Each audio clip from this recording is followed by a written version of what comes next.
Marsinah merupakan sebuah nama yang tak akan terlupakan selamanya. Sosok wanita tangguh yang menyuarakan ketidakadilan bagi kaum buruh dan dibungkam selamanya. Kasus Marsinah merupakan kasus pelanggaran hak asasi manusia yang selama lebih dari 30 tahun tak dapat terpecahkan. Dan terdapat banyak kejanggalan-kejanggalan tentang siapa sebenarnya orang yang menghilangkan nyawanya dengan sangat keji. Kali ini di YouTube channel Layar Story kita akan mencoba mengulik lebih dalam siapa sebenarnya dalang dibalik penghilangan nyawa Marsinah yang sampai saat ini masih belum juga terpecahkan. Tapi sebelum kita mengulik kasus Marsinah ini, kita akan mundur ke belakang tentang latar belakang kehidupan Marsinah sebelumnya. Marsinah lahir di Desa Nglundo, Kecamatan Sukomoro, Kabupaten Nganjuk, Jawa Timur pada 10 April tahun 1969. Sejak usia 3 tahun, Marsinah sudah ditinggalkan oleh ibunya karena meninggal dunia dan sayangnya ayah Marsinah menikah lagi. Maka dari itu kemudian Marsinah diasuh oleh neneknya yang bernama Paerah. Sejak kecil karena kondisi ekonomi yang sulit membuat Marsinah menjadi anak yang pekerja keras sehingga selepas sekolah dia membantu neneknya berjualan kebutuhan pokok seperti beras dan jagung. Singkat cerita, pada tahun 1989 setelah lulus SMA karena kondisi ekonomi yang tak kunjung membaik membuat Marsinah harus mengubur dalam-dalam cita-citanya untuk menjadi seorang sarjana hukum dan mulai mengadu nasib di kota Surabaya untuk bekerja di pabrik sepatu bata. Setelah beberapa bulan bekerja di pabrik bata, Marsinah pindah untuk bekerja di pabrik plastik di kawasan industri Rungkut, Surabaya. Kemudian karena dirasa gajinya nggak mencukupi di pabrik plastik tersebut, Marsinah kemudian kembali pindah ke pabrik jam tangan Putra Surya yang berlokasi masih sama di kawasan industri Rungkut, Surabaya.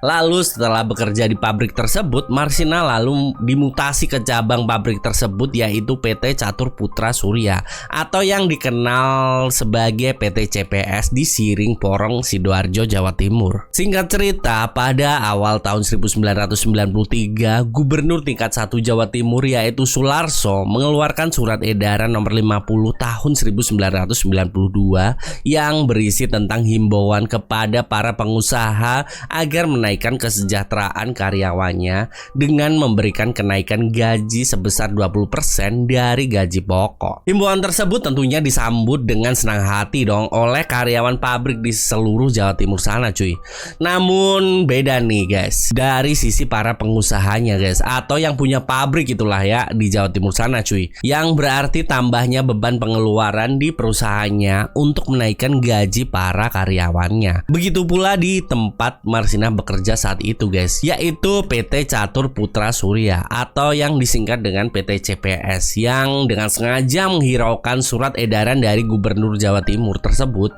tentang kenaikan gaji untuk para karyawannya, atau dengan kata lain gajinya karyawan masih sama aja gitu guys. Melihat hal tersebut membuat para buruh PT CPS ini berencana untuk demo menuntut hak mereka atas kenaikan gaji 20% yang diberlakukan oleh Gubernur Jawa Timur tadi dong. Lalu pada tanggal 2 Mei tahun 1993, Marsinah yang saat itu merupakan buruh yang vokal menyuarakan kenaikan gaji tersebut mengikuti sebuah rapat di Tanggulangin, Sidoarjo dengan para teman-teman buruh lainnya yang membahas tentang rencana demo para buruh di PT CPS pada keesokan harinya atau di tanggal 3 Mei tahun 1993. Kemudian keesokan harinya di tanggal 3 Mei tahun 1993, Marsinah dan teman-temannya yang rapat kemarin mengajak semua buruh di PT CPS untuk mogok kerja, tetapi PT CPS melaporkan hal tersebut kepada Komando Rayon Militer atau Koramil Sidoarjo untuk turun tangan mencegah aksi mogok kerja tersebut dan meminta para buruh untuk bekerja seperti biasa. Setelah mereka dibubarkan oleh Koramil, mereka kembali bekerja seperti biasa. Akan tetapi pada keesokan harinya yaitu pada tanggal 4 Mei tahun 1993, tak ada satupun buruh di PT CPS ini yang masuk kerja, dengan kata lain pada bolos semua guys. Dan mereka para buruh mau masuk kerja lagi kalau 12 tuntutan mereka pada PT CPS dikabulkan.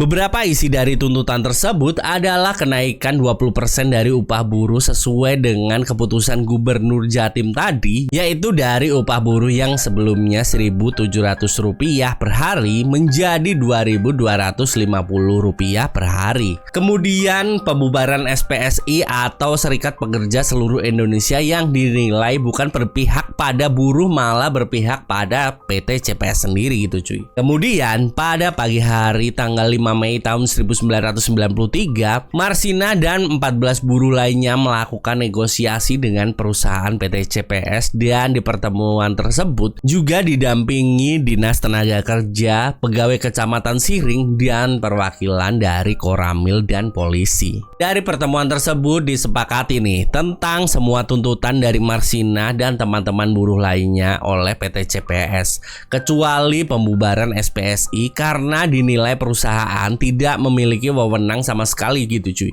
untuk membubarkan karena SPSI ini merupakan organisasi yang berada di bawah pemerintah. Dah tuh setelah disetujui semua gitu guys, Marsina dan buruh lainnya sepakat untuk nggak ada tuh demo-demo lagi karena tuntutan mereka udah dikabulkan oleh PT CPS.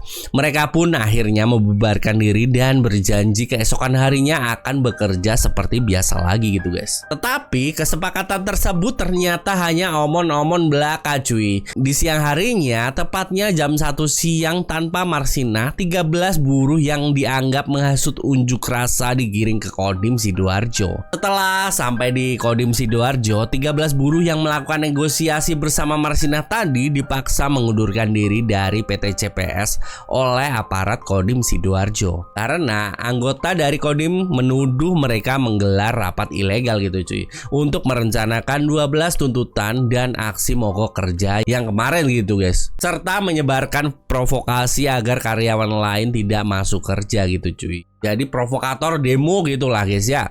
Surat pengunduran diri telah disiapkan oleh pihak Kodim nih dan di bawah tekanan atau dengan kata lain diancam gitu guys, ke-13 buruh ini dipaksa menandatangani surat pengunduran diri tersebut dengan dalih bahwa tenaga mereka tidak lagi dibutuhkan di perusahaan PT CPS. Pemaksaan pengunduran diri ini sampailah ke telinga Marsina nih guys, yang membuat Marsina marah besar.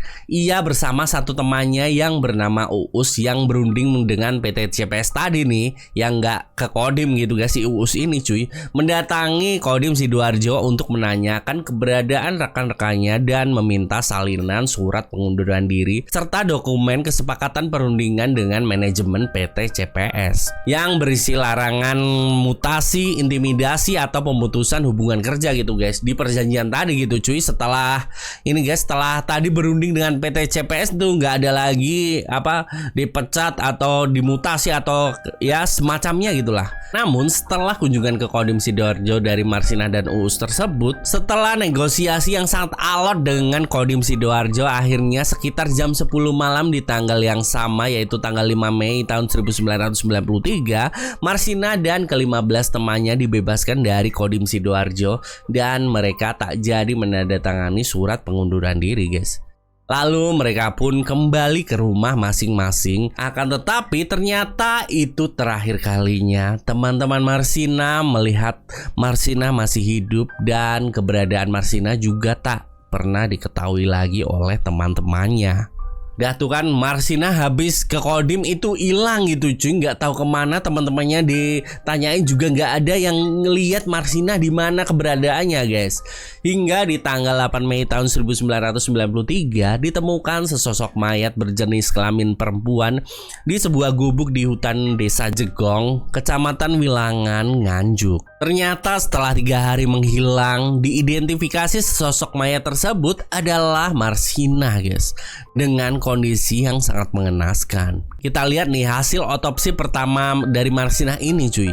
Pertama-tama ketika ditemukan di hutan Desa Jegong tersebut, tubuh Marsina langsung dibawa ke RSUD Nganjuk untuk dilakukan otopsi dengan bantuan ahli forensik dari Rumah Sakit Dr. Sutomo Surabaya. Dari hasil visum pertama menunjukkan ditemukan ada bekas ikatan di kedua pergelangan tangan dan di pangkal paha ada luka robek tak teratur sepanjang 3 cm yang menjalar ke dalam tubuhnya Marshina, guys.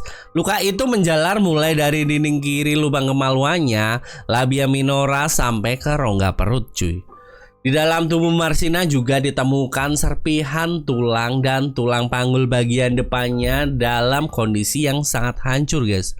Ditemukan juga selaput darah yang robek, ada memar di kandung kemih dan usus bagian bawah, dan rongga perutnya mengalami pendarahan yang sangat banyak gitu, cuy. Dari pemeriksaan ini, ahli forensik menyimpulkan bahwa Marshina kehilangan nyawanya karena mengalami pendarahan di rongga perutnya, dan diketahui juga bahwa Marshina ini meninggal dunia pada 7 Mei tahun 1993. Yaitu 1 hari sebelum jasadnya ditemukan tersebut gitu, guys. Setelah diotopsi, jasad Marshina kemudian dimakamkan, akan tetapi untuk mendalami kasus tersebut, polisi membongkar makam Marshina untuk dilakukan otopsi ulang agar melengkapi bukti-bukti dari kasusnya tersebut, guys. Lalu otopsi kedua ini dilakukan oleh ahli forensik dari RSUD Dr. Sutomo Surabaya, dan dari otopsi kedua ini ditemukan tulang panggul bagian depan Marshina udah hancur, tulang kemaluan kiri dan kanan patah, tulang usus kanan patah sampai terpisah, guys, tulang selangkangan kanan patah juga, labia minora robek, dan ada serpihan tulang yang ditemukan juga, guys. Kemudian ada luka pada bagian dalam alat kelamin Marshina sepanjang 3 cm. Kemudian ditemukan ada pendarahan di rongga perutnya, cuy. Sadis banget ya, guys ya, yang nyiksa si Marshina ini, cuy. Awalnya kasus Marshina ini dianggap sebagai kasus kriminal biasa gitu, cuy. Tetapi berdasarkan data yang dikumpulkan oleh Yayasan Lembaga Bantuan Hukum Indonesia atau YLBHI, kasus Marshina ini dikatakan berkaitan dengan demo yang sedang terjadi di PT CPS atau tempat kerjanya si Marshina ini gitu, guys. Lalu setelah itu di TV-TV nasional viral nih tentang kasus Marshina, sehingga Kapolda Jawa Timur angkat bicara dengan menyampaikan bahwa kasus Marshina ini terlihat janggal, dan setelah viral kasus Marshina di televisi membuat kasus ini mendapatkan reaksi yang sangat keras ya, cuy, dari masyarakat, terutama dari aktivis hak asasi manusia atau HAM, guys. Sehingga para aktivis hak asasi manusia tersebut membentuk Komite Solidaritas untuk Marshina, guys, atau yang disingkat dengan KSUM, yang menuntut pemerintah untuk menyelidiki dan menghukum para pelaku yang menghilangkan nyawa si Marshina ini, cuy. Sampai akhirnya pada tanggal 30 September tahun 1993, Presiden Republik Indonesia saat itu yaitu Presiden Soeharto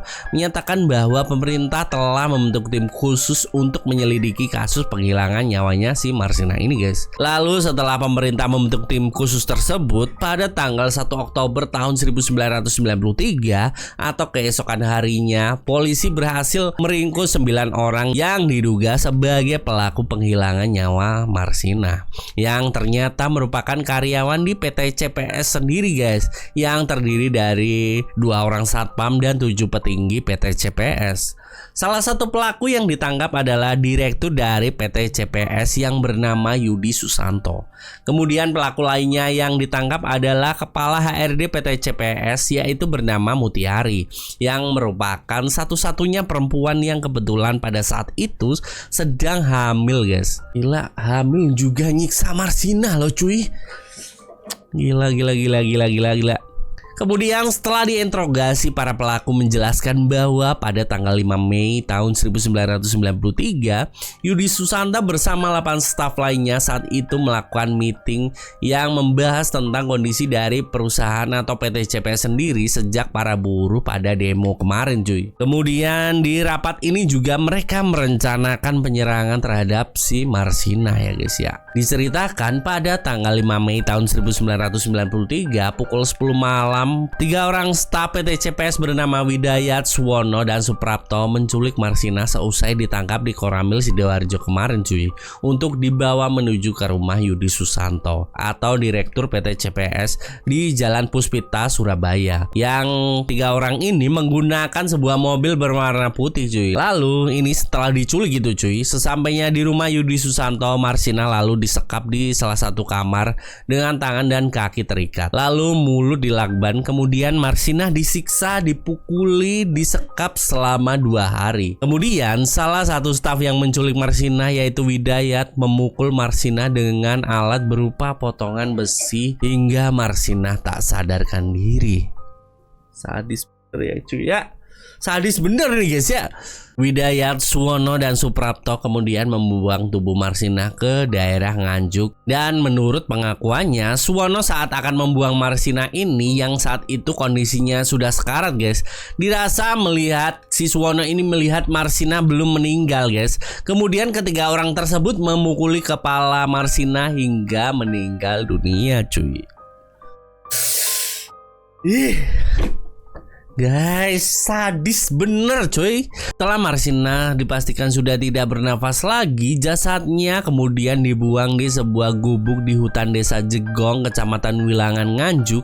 Dan karena temuan ini, Pengadilan Negeri Surabaya dan Pengadilan Tinggi Surabaya memutuskan 8 staf PT CPS divonis bersalah dengan hukuman penjara selama 4-12 tahun. Sedangkan Direktur Perusahaan PT CPS yaitu Yudi Susanto divonis bersalah dan dijatuhi hukuman 17 tahun penjara guys. Tetapi setelah putusan pengadilan tersebut, Yudi Susanto mengajukan permohonan kasasi ke Mahkamah Agung dan diikuti pula oleh 8 terdakwa lainnya cuy. Dalam pengakuannya, Yudi Susanto masih kekeh nih guys, mengatakan bahwa dia sama sekali tidak terlibat dalam kasus penghilangan nyawa Marsina. Yudi juga mengatakan dan bersaksi bahwa dirinya hanya dijadikan kambing hitam, dan ternyata setelah pengajuan kasasi diproses pada tanggal 3 Mei tahun 1995, Mahkamah Agung menyatakan ke-9 terdakwa termasuk Yudi Susanto ini tidak terbukti bersalah, lalu mereka pun dibebaskan dari segala tuduhan semuanya guys. Tuduhan penghilangan nyawa si Marsina ini cuy. Ada apa nih? Media-media dan televisi geger nih memberitakan putusan Mahkamah Agung tersebut guys, yang dinilai sangatlah kontroversial guys, yang membuat masyarakat pun tidak puas dan merasa janggal atas putusan Mahkamah Agung yang sangat kontroversial tersebut cuy. Ada apa nih? Dikarenakan masyarakat juga menemukan banyak kejanggalan-kejanggalan di persidangan kasus Marsina ini cuy. Kejanggalan yang pertama nih, saksi-saksi dari kalangan buruh rekan Marsina yang merencanakan demo kemarin cuy di PT Catur Putra Surya atau PT CPS tadi mendadak menghilang cuy. Nggak ada kabarnya sama sekali atau sulit dimintai keterangan saat proses penyelidikan awal oleh polisi gitu guys. Ya tiba-tiba menghilang. Ada apa cuy ke teman-teman yang berunding kemarin saat demo itu cuy? Kejanggalan kedua nih, pengadilan saat itu mendatangkan saksi kunci yakni 2 orang pembantu rumah tangga Yudi Susanto. Di persidangan pertama, 2 orang pembantu Yudi Susanto tersebut bersaksi bahwa dirinya melihat di rumah tersebut terjadi penganiayaan terhadap Marsina yang didalangi oleh majikannya yaitu Yudi Susanto. Akan tetapi di sidang yang berikutnya, 2 orang pembantu Yudi Susanto ini mengeluarkan kesaksian yang berbeda gini cuy dengan sidang di awal tadi guys, bahwa majikannya yaitu si Yudi Susanto tidak bersalah dan bilang tidak ada penculikan apalagi penganiayaan di rumah majikannya tersebut. Dan yang anehnya, kedua pembantu Yudi Susanto tersebut berbicara dengan lancar gitu guys ya, padahal kedua pembantu tersebut adalah seseorang yang buta huruf cuy dan tidak memiliki public speaking yang bagus di persidangan sebelumnya. Dengan kata lain, di sidang kedua tiba-tiba mereka ngomongnya lancar gitulah, seperti sudah menghafal omongan yang akan diungkapkan di pengadilan ini guys. Kejanggalan ketiga nih, pada tanggal 20 Desember tahun 1993, sidang menghadirkan terdakwa Mutiari atau HRD di PT CPS yang lagi hamil tadi guys. Kemudian juga menghadirkan Yudi Susanto dan salah satu staf PT CPS juga bernama Pak Karyo. Dalam kesaksiannya, Pak Karyo menjelaskan bahwa Mutiari tidak ikut rapat yang dituduhkan tadi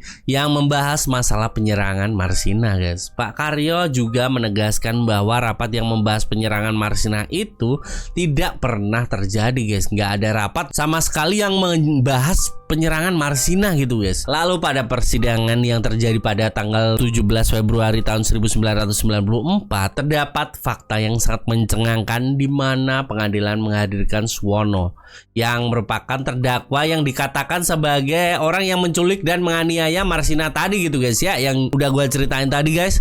Nah, di persidangan ini Suwono menceritakan siksaan fisik yang dialaminya, guys, yang dialami Suwono sendiri gitu cuy, karena tekanan dari oknum yang memaksa Suwono untuk mengakui penculikan dan penghilangan nyawa si Marsina, guys. Nggak cuma menceritakan saja, tetapi Suwono juga membuka bajunya cuy, membuka bajunya dan memperlihatkan bekas luka-luka saat dia diculik, disekap, disiksa dan dipaksa menandatangani BAP cuy. Yang ternyata pelaku sebenarnya bukanlah Suwono CS atau si itu, guys, Yudi Susanto CS, guys. Dan tuduhan dirinya di awal-awal persidangan tadi merupakan skenario yang direkayasa cuy. Ternyata, guys, si Suwono ini dikambing hitamkan cuy. Jadi Yudi Susanto ini bener-bener dikambing hitamkan, guys, kata dia cuy. Suwono menjelaskan pada tanggal 1 Oktober tahun 1993 saat 9 orang yang ditangkap atas kasusnya Marsina tersebut, ternyata mereka ini ditangkap secara diam-diam, guys, tanpa prosedur resmi dan tanpa surat penangkapan dari pihak kepolisian gitu, guys. Lalu ke-9 orang tersebut dibawa dan disekap selama 18 hari di Kodam 5 Brawijaya. Dan selama hampir 3 minggu mereka, para satpam dan pihak manajemen PT CPS tersebut disiksa secara fisik maupun mental, guys, di sana, guys. Selama disiksa mereka juga dimintai untuk mengaku telah merencanakan penculikan dan menghabisi nyawanya si Marsina, lalu menandatangani BAP dari kepolisian cuy. Dan ternyata saat ke-9 orang ini disekap, mereka disiksa dengan cara yang sangat-sangat gak manusiawi cuy. Gila, guys ya, keras banget, guys ya. Diceritakan bahwa salah satu tersangka yang bekerja sebagai staf pengawas PT CPS disiksa dan ditelanjangi, kemudian kemaluannya disetrum berulang kali. Saat diinterogasi, kemudian jempol kakinya ditindih dengan kaki meja, guys. Gila, jempol kaki kalian itu digejlik gitu dengan kaki meja cuy. Bayangkan sakitnya kayak apa, guys. Lalu salah seorang satpam PT CPS yang termasuk dalam ke-9 terdakwa tersebut dipaksa meminum air kencing, guys. Kemaluannya digebuk dengan sapu dan disetrum, guys. Mulutnya kemudian disumpal dengan celana dalam untuk menyamarkan jerit kesakitan saat disiksa cuy. Kepalanya kemudian dibenturkan ke tembok dan ketiaknya disundut memakai rokok cuy. Bayangin aja, guys. Lalu rekan satpam PT CPS tadi ya, guys, yang satunya, satpam yang satunya gitu cuy, disiksa hingga giginya rontok dan tidak bisa mengunyah makanan selama 15 hari, guys. Ngapain ya itu, guys, giginya sampai rontok gitu cuy.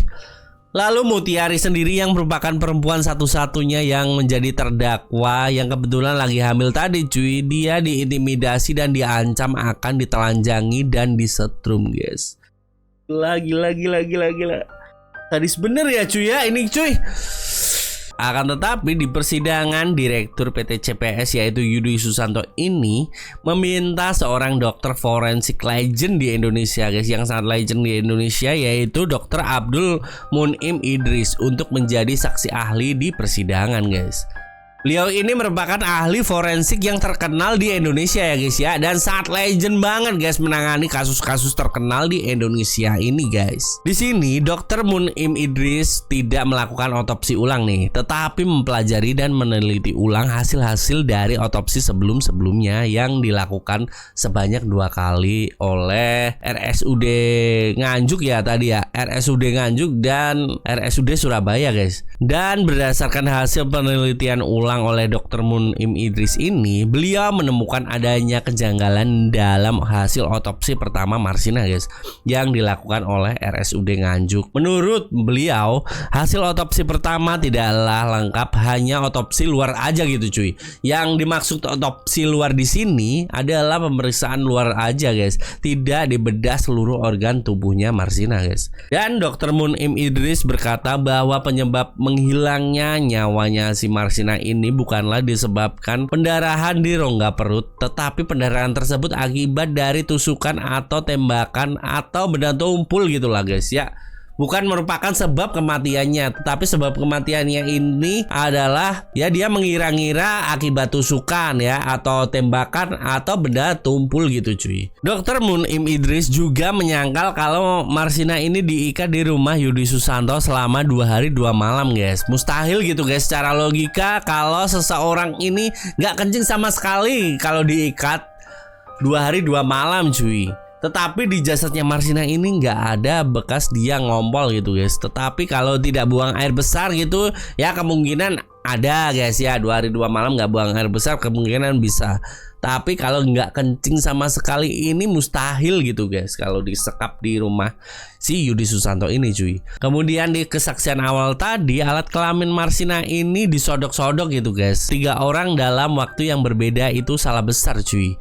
Yang logikanya nih guys, luka di alat kelamin Marsina pasti banyak guys ya kalau disodok-sodok berkali-kali 3 orang cuy. Tetapi dari penelitian otopsi dari Dr. Mun'im Idris ini, alat kelamin Marsina ini bersih cuy, dan hanya meninggalkan 1 luka kecil sepanjang 3 cm di labia minora. Dr. Mun'im Idris juga menyangkal bahwa barang bukti di persidangan yaitu kayu yang ukurannya jauh lebih besar daripada luka yang diderita si Marsina ini cuy. Akan tetapi luka kecil sepanjang 3 cm tersebut menjalar ke tubuh Marsina yang membuat pendarahan yang sangat hebat di rongga perut Marsina yang menghancurkan tulang kemaluan kiri Marsina yang patah, kemudian menyebar ke tulang usus kanan yang patah, lalu memantul ke tulang panggul yang hancur guys. Gila. Luka kecil ya kan, terus menjalar ke organ tubuh lainnya pada patah semua guys. Dr. Mun'im Idris kemudian menyimpulkan bahwa luka lubang kecil 3 cm dengan kerusakan organ tubuh Marsina yang sangat masif guys ya. Rusak semua organ tubuhnya, pada patah semua guys, tulang-tulang di perutnya gitu cuy. Luka tersebut merupakan luka tembak senjata api cuy. Dalam artian pistol dimasukkan ke kemaluan Marsina lalu ditembakkan guys. Dan di tahun tersebut siapa nih pelakunya yang mempunyai akses dengan senjata api guys? Melihat lubang kecil dengan kerusakan yang masif, apa kalau bukan luka tembak? Jadi pelakunya siapa yang punya akses dengan senjata itu kan? Coba guys, komen di bawah menurut kalian siapa sebenarnya yang menghilangkan nyawanya Marsina dengan sangat keji tersebut guys. Apakah 9 orang pimpinan PT CPS yaitu Yudi Susanto dan gerombolannya, atau